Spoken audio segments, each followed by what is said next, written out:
Today we're going to learn how to embed quotations into our writing. So we've already at this point have read The Circuit and Esperanza Rising, where we've been trying to figure out what the theme of both excerpts were, plus we needed to figure out what evidence was shown of our theme that's relative in both pieces of text and how it was developed, whether it was through the characters, through the setting, through the way the plot changed, whatever the case may be. You've already worked in partners and used your close reading strategies. So now we're going to take all of that information and we're going to use it in our writing. So we need to embed quotes. So the way that that's done is, and you're going to take your closed notes where you're going to follow along and fill in the information as I'm going through those slides. You're going to use a quote or a quotation, which a quotation would be what? You can raise your hand and I call on somebody. Quotation is a group of words from a text used and repeated by someone other than the original author. So we need to do this in order to be able to show credibility as well as show that it's not our information. We didn't write this. It's from the authors of both our excerpts. We're using this so that way we can prove how we think the theme was developed by both authors. So that is what we're analyzing in order to write our literary analysis. We're going to learn 4 different methods in which to embed our quotations. We need to realize that we can't just plop the quote in and leave it as is. Because it's literature, a lot of it is first-person language or dialogue from characters. It won't sound right if you just place it in your writing and don't give it some flexibility and fluidness from your own writing and your own words. So one way we can do that is we can ice it.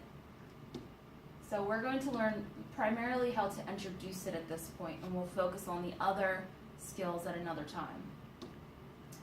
So introducing a quote. We're going to focus with The Circuit today as we're practicing together in groups, or in this case in pairs because I'm working with a small group. You're going to demonstrate how to introduce the quote from The Circuit. Alright, so the quote that I chose for us to work together in is called, it is said, "Suddenly I felt the weight of the hours, days, and weeks, and months of work." In this case, it's Panchito talking from The Circuit about his feelings in which how he's had to persevere. So we would introduce the quote with a complete sentence.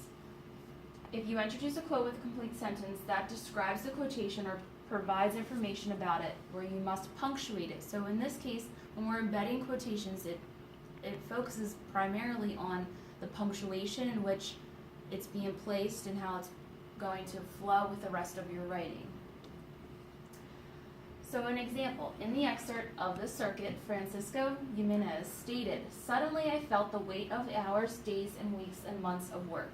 In this case, I put the title, the author's name, and a colon, and I directly quoted the excerpt or the piece of evidence to then prove how Panchito is now having to persevere and how he's changing within the story.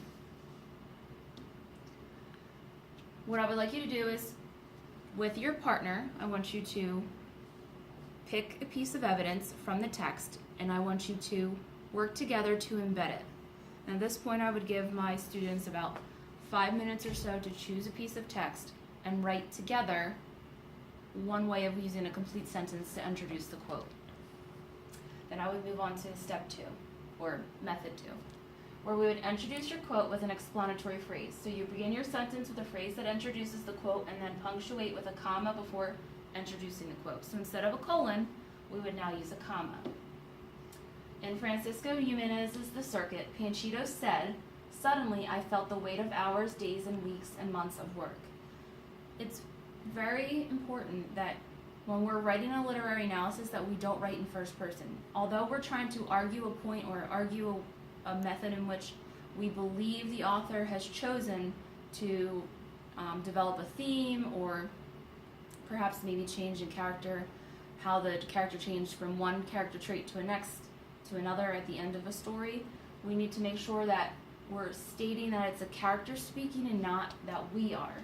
So in this case, I'm mentioning the character's name but I'm also using a direct quote along with my explanatory phrase.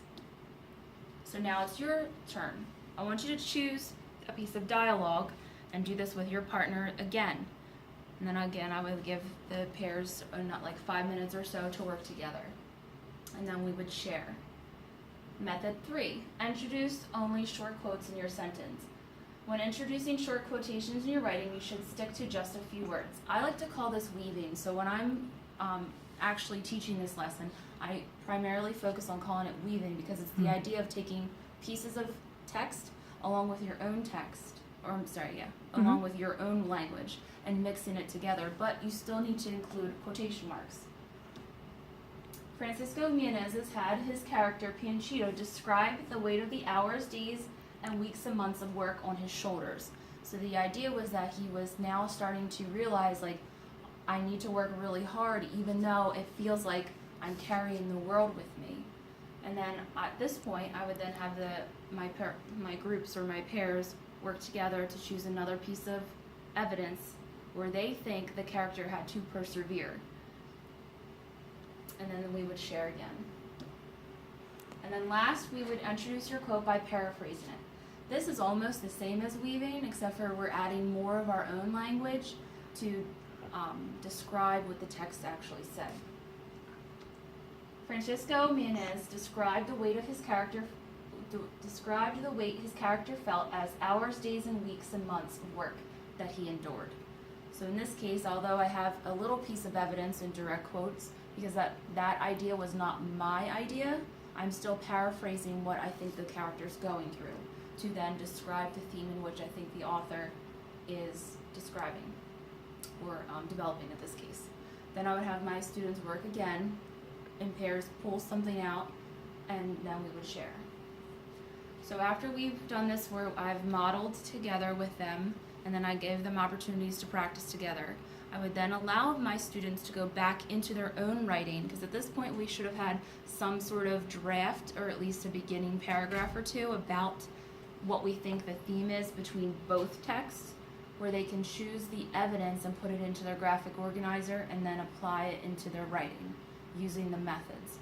And then I would walk around to each of them and ask them to point out an example of how they did so. And then I would let them share aloud a couple examples from, preferably one from each method, to allow the students to then see something else or hear another way of doing it as opposed to that. And that would be the end of my lesson.